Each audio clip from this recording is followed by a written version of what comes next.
Hello everyone, welcome to northern Taiwan. Today I will introduce Shui-Jin-Jiu, a famous historical area.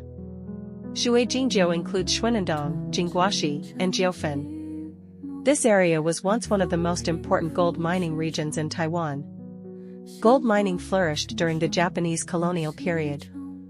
Visitors can explore old mining tunnels and heritage sites. Jingguashi has a gold museum that shows mining history. Jiufen is famous for its narrow alleys and hillside houses. The red lanterns create a nostalgic atmosphere at night. This place inspired scenes in movies and animations. You can enjoy local snacks like taro balls and herbal rice cakes. The coastal views of the Pacific Ocean are breathtaking. The weather is often misty, adding a mysterious feeling. Nearby Inyang Sea shows unique natural colors.